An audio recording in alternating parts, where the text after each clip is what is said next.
The Money Show. Personal Finance with Warren Ingram. To Warren in a moment, just in case you've missed it, if you've just joined us, the breaking news this evening that Queen Elizabeth II has died.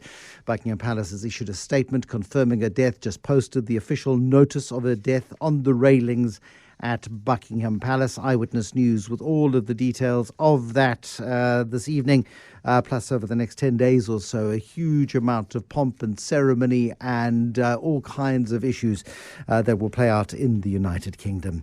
Warren Ingram, a quick touch base. Thank you for your patience and your tolerance this evening. Golden visas. What are these golden visa things that a lot of people are terribly obsessed about at the moment?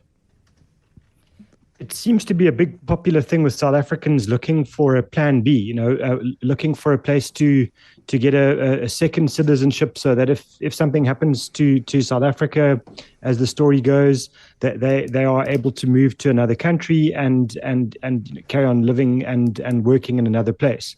The principle of a plan B, can be sound. I get the principle, but what happens is they often get sold as kind of almost a once-in-a-lifetime opportunity. This is something, that's incredibly scarce. You'll probably never see it again in your life, and you need to buy this, Portuguese property or this Mauritian palace or this island in the Seychelles, and of course all of those are massively overpriced. And if you do that, you'll buy yourself the right to be able to live in another country for a period of time.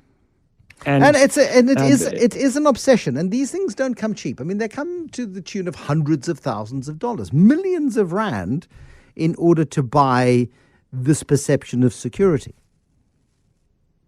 Absolutely, and you're right about perception of security, because very often, people buy them naively, thinking that means they've got the right to be a citizen in another country, and most of the time that's not true at all. All they get is the right to live there for a period of time, at the grace of that country, even though they've spent a fortune. And as you say, the cheapest one I can find is about $100,000, and many of them are $400,000, $600,000, and all that gets you is the right to be there for a period of time at the mercy of that country. And if they decide after 5 or 10 years that they don't like you or they've changed the scheme, it's time for you to pack your bags and off you go. And especially these property schemes, they're often restrictive in terms of saying you can only buy in this particular area.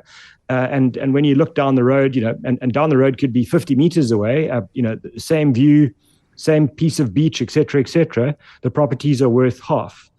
So there's very little, to me, investment merit in doing this. This is, clearly kind of a piece of mind. This is not an investment, though. This is not an investment. This is, yes, it's sold as an investment. Invest in property, and you think, oh, good, yes, property in a hard currency, in euros or in Mauritian rupees, whatever it might be.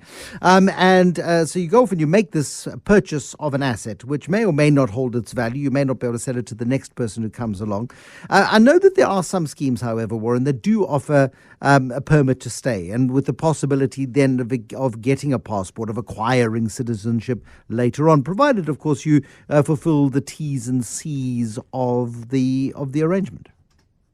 And here's the thing, the idea that this is a scarce thing, that it's a once in a lifetime event is simply not true. I think I've been doing this, financial planning since 1996. They've certainly been around since then, and every time there's a kind of an economic downturn, whether it be in the Caribbean due to weather, or in Europe somewhere, or the Seychelles or wherever, you find that these schemes are available, and there always will be. And so my view is, it is the right to go and stay there for a period of time. It's not the right to live there forever.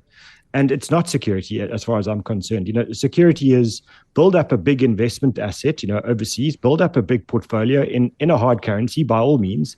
And if you need to get out of South Africa one day because we've got a dodgy politician who's decided to nationalize everything, the big asset that you have is what will get you security to go and stay in a place. There will always be these kinds of schemes available. And I think the thing that bugs me most is the way they get sold. It's precious selling on fear, not rational, not explaining all the T's and C's up front. It's just about, can I sell you the most expensive property I can find so that I make lots of money and play on your fears? And that's what's really bugging me about it. Okay, you want a plan B. Let's say, the world is a big place. South Africa's 0.4% of global GDP. We're a tiny little economy. You always talk about diversification and investing and putting some money offshore and keeping some money domestically, because, if your long-term plan is to retire in South Africa, as many people's is, but you just want to be certain that you get currency protection and get growth opportunities beyond our borders, then you can put it in investments. And there are many, many legal ways to take your money and put it into growth assets in markets which, should you need to sell them in a hurry to make one of these acquisitions, should you feel the need for a golden ticket to elsewhere, then you're able to do it then. Exactly. And that's, so you're getting both the growth, you are getting plan B, C, D, E, F, and G. So you protect yourself in so many ways, because the country you might be buying that golden visa from now might be an awful place to be in 5 or 10 years' time if you then really need to go. And then you're stuck in, going from the frying pan into the fire. So I agree. Build up an overseas investment portfolio, give yourself the security of diversification of investments, building up your retirement planning anyway, but you've taken care of potentially a really bad situation in South Africa and not being forced to go to another place that you actually might not know at all, with potentially much worse consequences for your life. Thank you, Warren Ingram. A much shorter focus this evening on personal finance, but I think that is clear and succinct. We'll see you next week. Looking forward to catching up then. Warren Ingram, personal finance expert at Galileo Capital.